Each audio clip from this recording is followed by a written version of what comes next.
There's a moment that some people experience in complete silence. A conversation has already ended. Nothing is happening anymore. No new information is arriving. And yet, in the mind, it is still going. The same sentence gets replayed again, but with a different tone. Then again, but with a different meaning. Then again, but with a slightly different version of what the other person might have meant. It can happen 20 times without any external change. And each time, it feels like something important is almost being found. Not a memory, not a thought, more like an unfinished correction. Most people don't see this part. They only see the pause before responding carefully, or the hesitation before trusting that something is already resolved. And what gets said, almost automatically, is simple. Stop overthinking. As if the mind is producing extra movement for no reason. As if it is choosing complexity instead of simplicity. As if it can step away from the loop without something inside resisting. But that explanation misses what is actually happening underneath. Because for some minds, this is not excess thinking. It is continuity. And continuity is often mistaken for anxiety, when it is actually something older than that. There is a common misunderstanding around this pattern. It gets labeled as sensitivity or insecurity or difficulty letting go, sometimes even as a flaw in perception. But none of those explanations fully match the internal logic. The mind is not trying to create discomfort. It is trying to prevent a familiar kind of outcome. There is a difference that changes how everything else makes sense. From a neuroscience perspective, the brain is not built to passively receive reality. It is built to predict it. It constantly generates models of what is likely to happen next, then compares those predictions with what actually occurs. This predictive system runs quietly in the background, updating itself with every small detail. Within that system, there are mechanisms that matter here. Threat detection networks, which scan for signals that something may lead to harm or instability. Error monitoring systems, which register mismatches between expectation and outcome, especially in social situations where meaning is not always explicit. And the predictive brain itself, which tries to reduce uncertainty by simulating possible futures before they happen. For most people, these systems run and settle quickly. But for some, they stay active longer than necessary, continuing to search for resolution, even after the moment has ended. Not because something is wrong, but because the system has learned that unresolved patterns can matter later. And this is where development becomes central. In some childhood environments, emotional conditions were stable enough that mistakes remained contained. A misunderstanding stayed in the moment. A correction restored balance without lingering consequence. But in other environments, the emotional landscape was less predictable. Not always in obvious ways. Sometimes it was subtle. A change in attention that depended on behavior. A shift in tone that followed small mistakes. A sense that what happened in one moment could echo into later ones.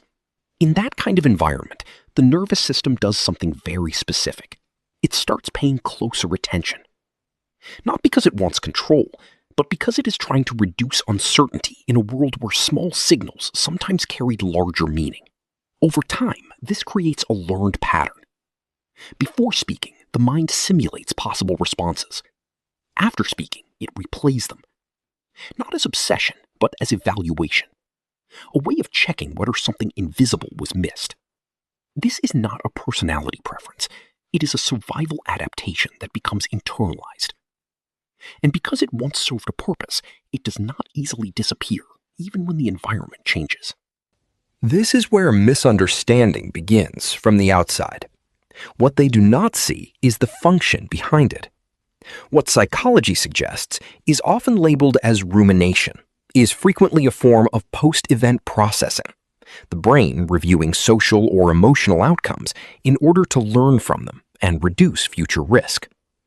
What might actually be happening is a system that learned to treat reflection as preparation, and preparation in uncertain environments often felt safer than reaction. There is nothing in that process that is inherently better or worse than its opposite.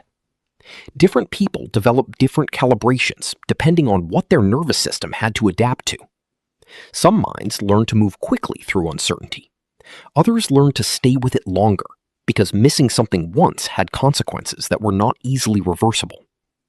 Neither is incorrect.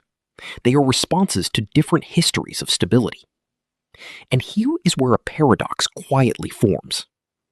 The assumption is that people who think repeatedly about outcomes are trying to find the right answer. But what often sits underneath is something more specific. They are trying to find the least risky one. Because somewhere along the way, accuracy and safety became linked in experience. Not every decision carried weight, but some did. So the mind begins to treat decisions as something that can be optimized, not only for correctness, but for emotional outcome.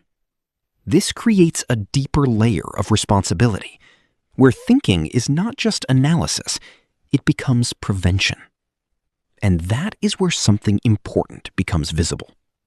The same system that replays conversations is also the system that notices patterns others miss, subtle shifts in behavior, inconsistencies in tone, early signals that something might change before it becomes obvious. There is often a form of perception here that is unusually precise. It is not just sensitivity, it is pattern recognition trained through repetition. A mind that has spent time tracking emotional and social nuance becomes capable of detecting small deviations that others overlook. This is a real strength. It allows early awareness. It allows preparation. It allows understanding of situations before they fully unfold. But it comes with a cost that is less visible, because the same expansion of perception increases the number of possible interpretations.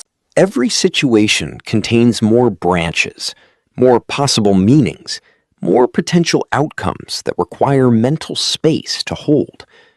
So while others may see 1 or 2 possibilities, this kind of mind may see 5 or 6.